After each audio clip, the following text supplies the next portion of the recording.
Amém. Louvado seja Deus. Eu saúdo a amada igreja do Papai do Senhor Jesus. Amém? Para mim é motivo de muita alegria estar com os irmãos aqui nessa noite. Amém. Louvando e agradecendo o nome do Senhor Jesus. Deus já falou de maneira especial neste lugar. Louvado seja Deus. Vários testemunhos através de louvores. Pastor Garcia é um amigo. Amém. Um servo do Senhor. Fiquei feliz de ver. Queria ter eu, dirigente, por favor, fica de pé. Igual esse varão aqui, ó. Não tinha igreja que fique triste com um dirigente desse. Que os jovens possam aprender isso aqui. Amém? Gostei de ver. Amém? Porque os jovens hoje estão cansados, né, irmão Cláudio? Então, gostei de ver. Deus abençoe. Deus continue te dando saúde. Ele nas suas forças, em nome de Jesus. Irmão, meu pai é falecido. Meu pai faleceu com 49 anos de idade. É a cirrose, levou ele, a bebida. Mas meu pai ele tinha uma simpatia muito grande com os militares. Ele tinha um desejo muito grande de ser um militar. Há uns tempos atrás, agora não, mas antigamente, ele ganhava muita farda de polícia militar. Podia naquela época, botina, coturno, camisa e tal. E por muitas das vezes, na ignorância dele, ele fez, passou por polícia. Andou de graça no ano de tudo. Né? De tanto que ele gostava de ser um militar. Né? Aí, quer dizer, hoje eu me sinto agradecido a Deus. Se ele estivesse vivo, ele teria muito orgulho da minha pessoa, porque o Senhor me colocou no meio de pessoas militares. O meu pastor presidente hoje, o meu pastor presidente da nossa convenção, e também vice-presidente do nosso ministério da igreja aqui, ele é um militar. E eu aprendi muito com ele. Ele é um coronel, né? Ele também, assim como o pastor Garcia, ele também no seu quartel ali, ele pregou o evangelho, ganhou vidas ali. Hoje tem uma capela para 500 pessoas lá, né? Um templo muito bonito, eu tive lá, tive o prazer de ir lá ver. Eu vou trazer ele aqui um dia para, amém? Ele dar o testemunho dele. É muito bonito o testemunho dele também. É como o pastor falou, os militares, Deus está trabalhando, os militares estão se unindo, né? E eu fico pensando, nós sabemos que o militar, ele tem um treinamento.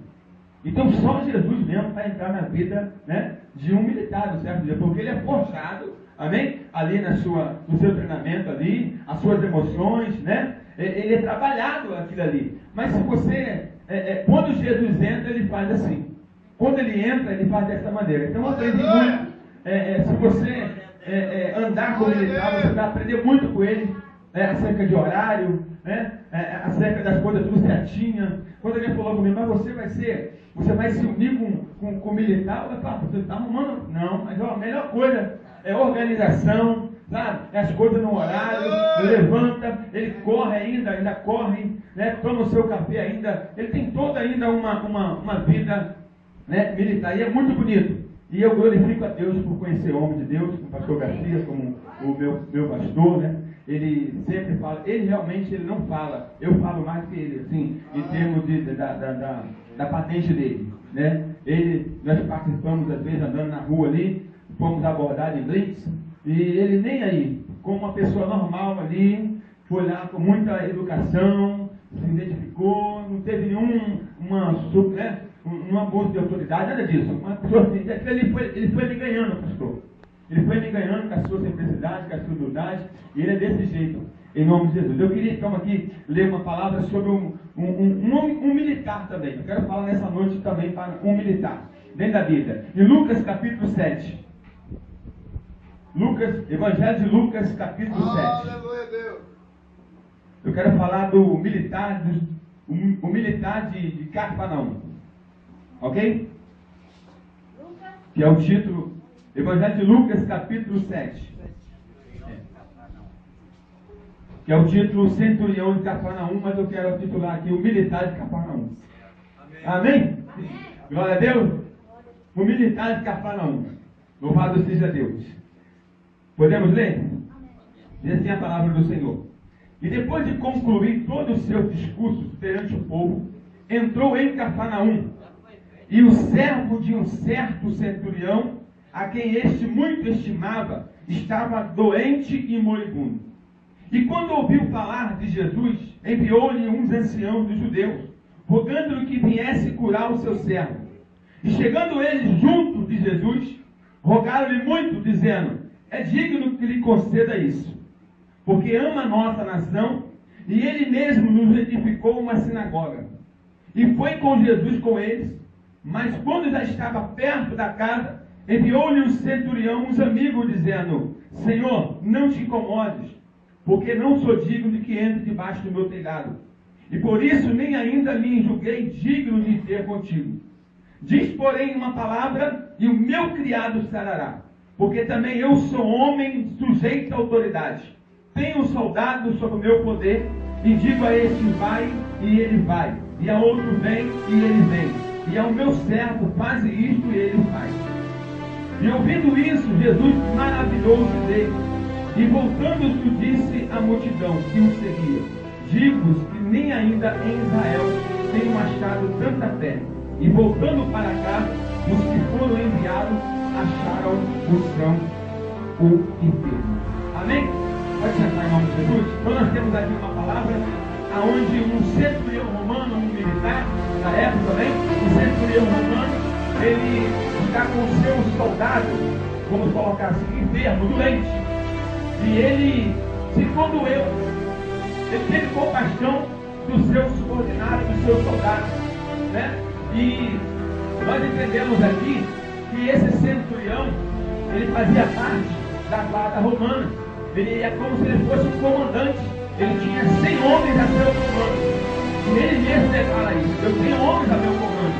Eu digo vai, ele vai, eu digo vem, ele vem, e ele me obedece. Ou seja, eu não gasto muita palavra para falar. Eu dou uma ordem e eles cumprem. Eu dou uma ordem e eles obedecem. Então nós temos aqui, ele é um militar, ele é um centurião romano, tomando conta de 100 soldados, 100 homens, mas ele também tem outras patentes acima dele. E esse homem, ele tem autoridade. E a Bíblia diz que tem um dos seus soldados, um dos seus servos, que está enfermo, está doente. E automaticamente a compaixão entra nesse centurião, nesse comandante. Entra a compaixão dele, e esse homem ele vai e manda alguns anciãos até Jesus dar um recado.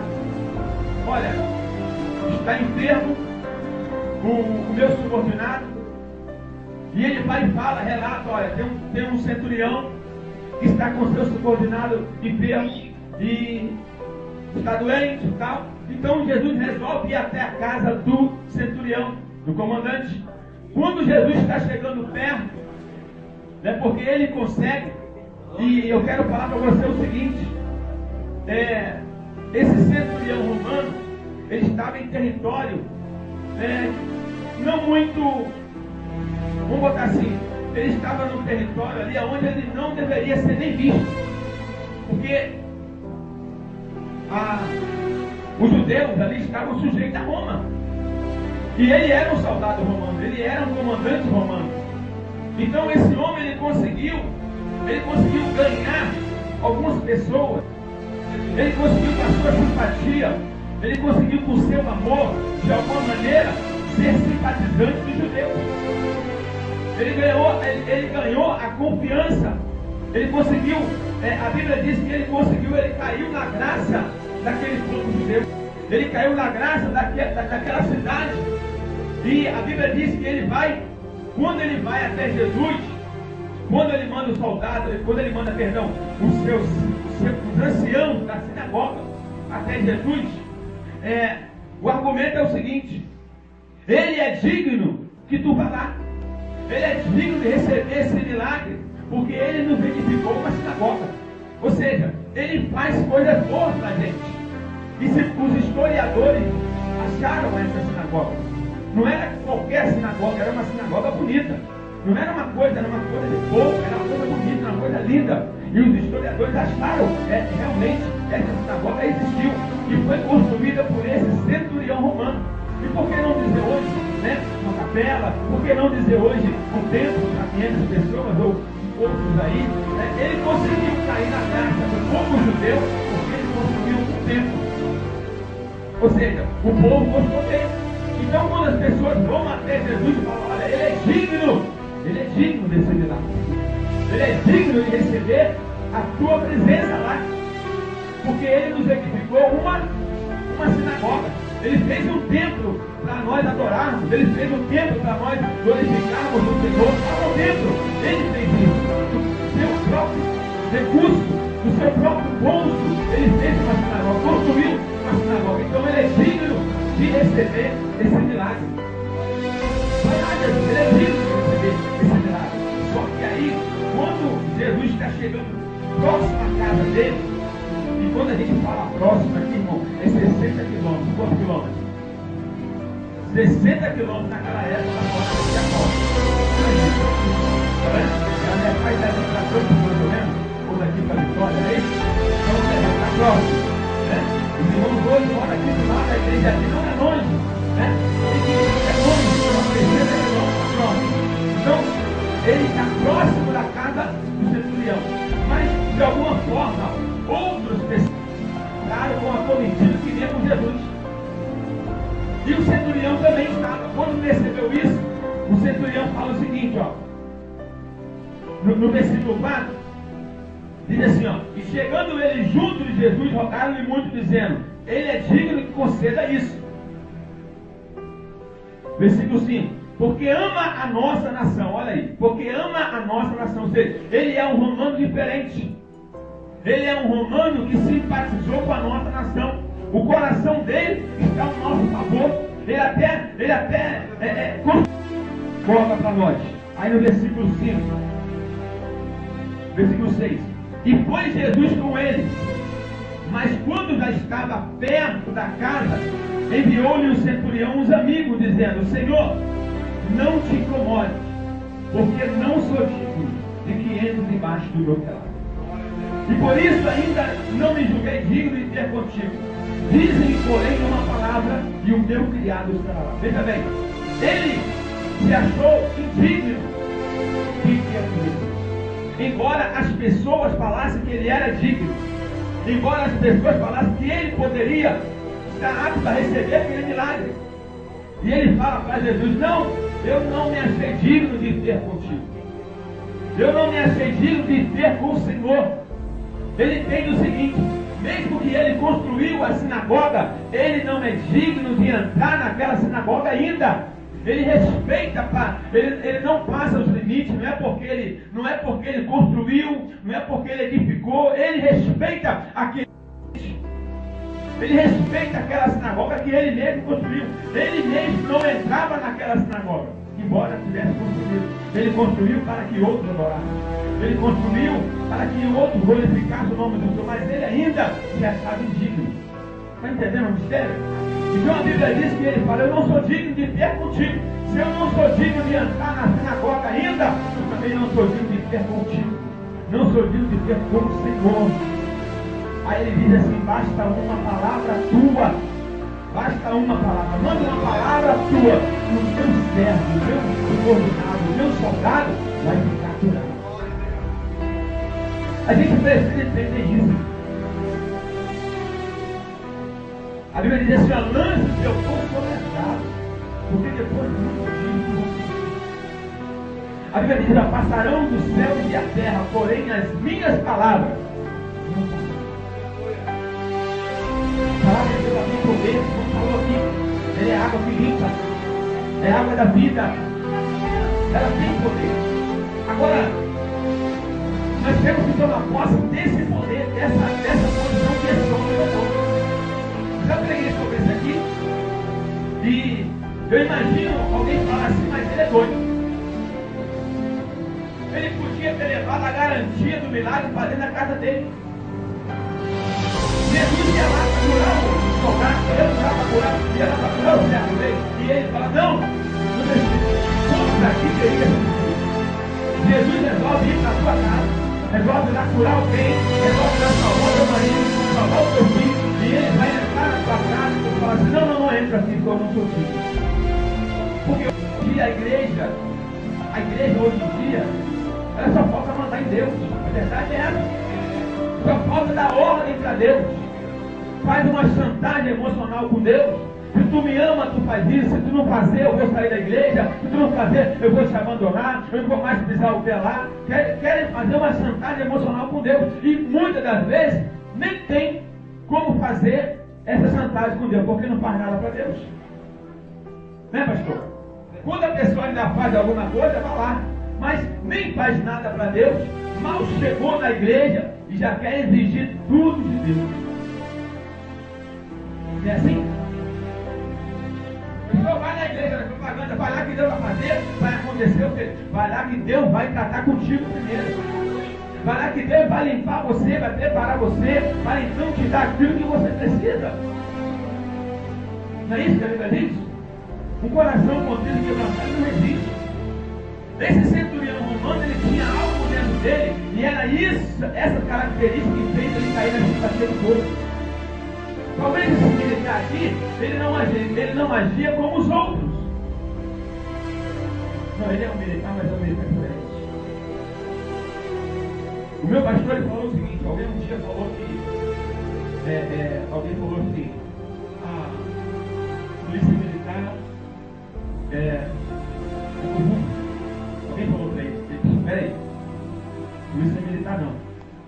O soldado pode ser, mas a instituição militar não é corrupta. Não surge a instituição polícia militar. Mesma coisa da igreja. A igreja, todo mundo é safado. A igreja não. Mas tem que ter um que é safado, um que é sem vergonha, um que não se converteu ainda. Mas a igreja de Cristo não é. Nós não podemos colocar tudo no pacote. Né? Então, veja bem, esse centurião, ele tinha algo que estava caindo na situação. O próprio povo falou para Jesus, olha, ele é digno de tu fazer milagres. Ele é digno de tu oferecer esse milagre na vida dele, porque não identificou como a sinagoga. E porque não dizer assim, esse homem, ele ajudou o Senhor do céu. Esse homem, ele tem crédito contigo. Se eu tenho crédito contigo, é ou não é? Mas que tipo de crédito? Qual tipo de crédito eu estou falando? Né? Então a Bíblia diz aqui que ele não se acha digno de receber esse salário. Ele não diz que Jesus ia até a sua casa. Não é na minha casa. Eu estou aqui. Eu mandei algumas pessoas que aproximam porque eu não achei digno de ir. Aí ele diz que eu também tenho autoridade. A partir do versículo 8. Porque eu também sou um homem sujeito à autoridade. Ele fala assim, olha, ele está falando que ele é autoritário. Eu também sou sujeito à autoridade. Eu tenho uma patente maior que a minha e eu tenho soldados a meu comando.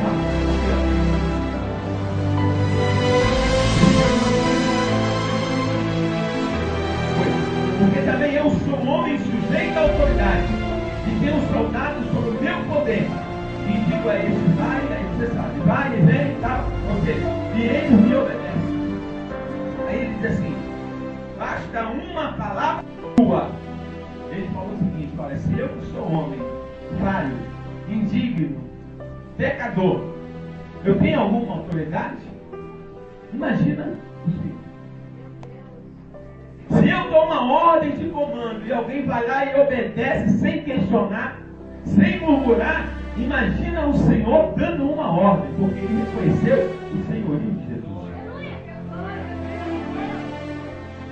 O meu pastor estava pregando no presídio, daí que essa obra também veio, nós nos simpatizamos também com essa obra. Ele começou a fazer o trabalho no presídio, e ele como coronel, ele como militar, ele ia lá, ele mostrava lá a sua patente, e ele falava assim, mas eu estou aqui com uma vontade maior, estou como servo do Senhor Jesus. E ele ia lá pregar para os presos, falando do amor de Deus, falando do que Deus fez na vida dele, como Deus transformou. É um homem que viajou o mundo. Ele foi segurança da esposa e o serviço como chefe, então por isso ele viajou muito, fez muitos cursos. Ou seja, é um homem que tinha tudo para encher o peito e falar com o cara. Você está me entendendo? Mas não é isso que eu vejo. Tem uma cantora aí que fez um hino em cima da história dele. Você já viu? Andréa Pontes. Já percebeu? Para pesquisa na internet para ver. E tem uma história, tem um memorial. Ele foi ovacionado no campo do Mané Garrincha, né? Vários pastores ali, vários homens de Deus, várias autoridades. Ele foi ovacionado ali por esse testemunho. E a cantora Andréa Fontes ensina o Deus do céu. Então veja bem, esse homem, ele reconhece a autoridade de Jesus que está acima da autoridade dele. Isso é um exemplo muito grande para nós. E às vezes nós queríamos alguma posição, não estou falando só na posição militar, mas uma posição na sociedade. Temos algum dinheirinho, difícil, né? Mas temos algum dinheirinho, temos um carro melhorzinho, temos uma casa melhorzinha, se achamos melhor que as pessoas. E isso não é o modelo de Jesus Cristo. O modelo de Jesus Cristo é que nós vemos ser superiores a outros. É amar o teu próprio a ti mesmo. Então esse centurião aqui, ele está colocando aqui o ensinamento de Jesus. Mas ele fala, eu não sou digno de ser contigo. Mas basta uma palavra tua e o teu servo será curado. Aí vamos lá. Ele é, o título aqui é o centurião de. A cidade é essa, Cafarnaum. Eu vou te mostrar onde esse morado vai mostrar. Olha aí, Mateus capítulo 11, versículo 23.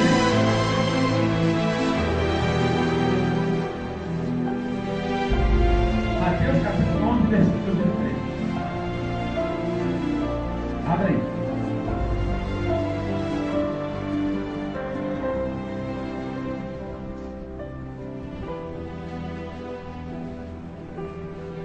Diz assim a palavra do Senhor.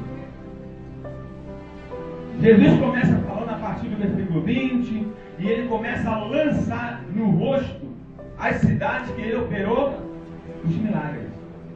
Ele começa aqui no 20, vamos lá. Aí daqui a partir do 20 ele diz assim, ó, e tu, Cafarnaum, que te ergues até os céus, serás abatida até o inferno.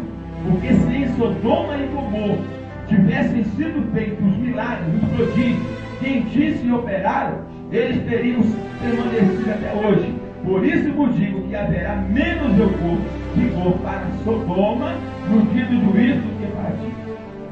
Ele é um centurião de Cafarnaum, uma cidade que não aceitou o testemunho de Jesus.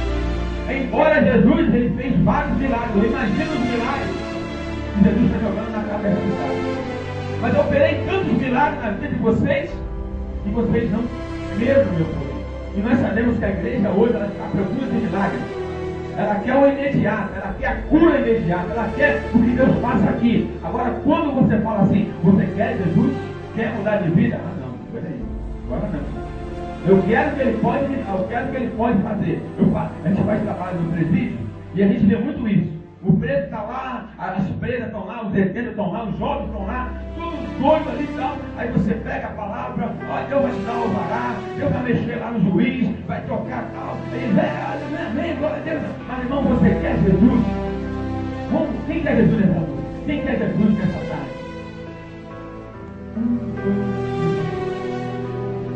Mas o alvará todo mundo quer. Sair da prisão todo mundo quer. Né? Que Deus toque no juiz todo mundo quer.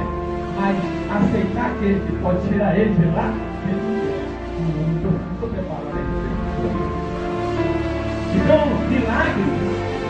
milagre não quer dizer que você está salvo. Deus operou um grande milagre na minha vida, mas não quer dizer que você está salvo. Porque o milagre vai acontecer. Aconteceu vários milagres nessa cidade, mas porém essa cidade não aceitou o dom do milagre. E esse homem ele está onde? Ele está tomando conta da cidade de Cafarnaum. Ele tem 100 homens a seu comando nessa cidade, uma cidade que rejeitou Jesus.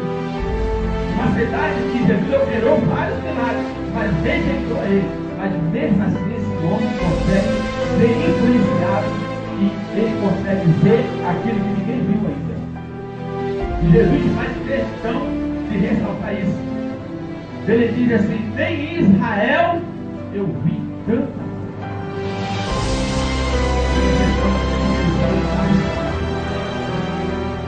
Imagina um monte de gente ali.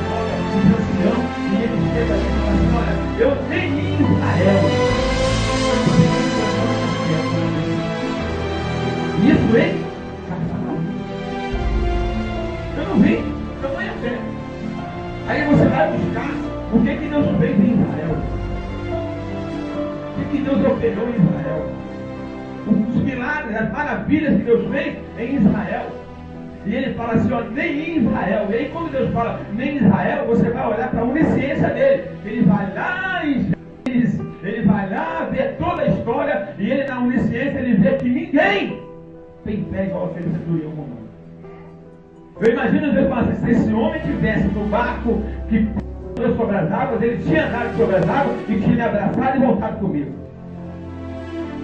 Era a fé dele. Nem em Israel eu achei tanta fé. Jesus ficou maravilhoso por causa da fé que ele apresentou. Então veja bem, ele está onde? Ele está em Cafarnaum. Ele está em Cafarnaum. Ele está numa cidade que rejeitou Jesus, mas ele conseguiu, com as suas iniciativas, ficar amigo do povo, ganhar algumas pessoas com seu carisma, e quando ele vai até Jesus, as pessoas testemunham dele. Ele é digno que ele receba o medalha. Porque a Bíblia diz que não é aprovado aquele que a si mesmo se louva, mas sim a quem aquele o Senhor louva. Ele mesmo podia falar, mas eu que fiz a sinagoga, eu que construí esse templo, não é verdade? Mas ele falou o quê? Eu não sou digno. Não sou digno de que tu cuide do céu. Não sou digno de que tu entre debaixo da minha casa. A Bíblia diz assim, ó, os humilhados são exaltados, e os exaltados serão abatidos. Eu quero que você nessa noite aprenda a conhecer por Deus. Vamos aprender com esse homem. Aleluia! Vamos ver como que estamos. Quando nós vamos orar ao Senhor, como é que a gente fala? Nós estamos resistentes demais. Nós estamos chegando e querendo apontar a porta e falar, Deus, o negócio é o seguinte, outro faz, e não tem mais aquele quebrantamento. Não tem mais aquele quebrantamento, não tem mais aquela oração de perdão, de se humilhar, mesmo sabendo que você não cometeu tanta coisa, mas você chega e fala, Senhor, me perdoa. Tem misericórdia de mim. Quem sou eu para estar aqui?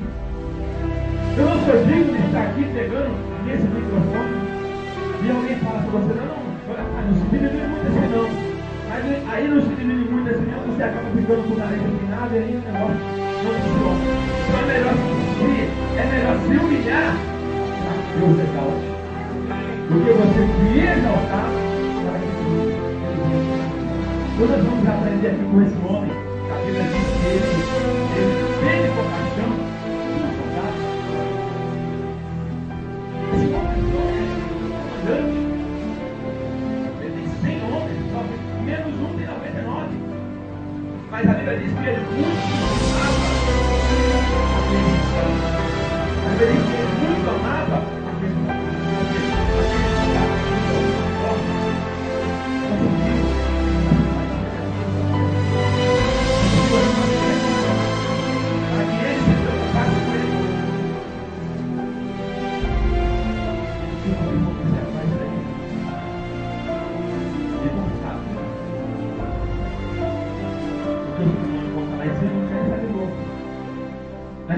Já chegou onde eu estou, né? Não é verdade ou não é?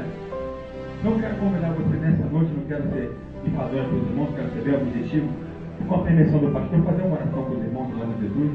Amém? Vamos ficar de pé, vamos orar ao Senhor. E você fica à vontade para receber essa mensagem, assim como Deus colocou no seu coração. Eu tenho certeza que o Senhor falou no nosso coração nessa noite. Vamos, Deus quer fazer um milagre na sua vida. Se você observar mais à frente, as pessoas, ele faz questão, quando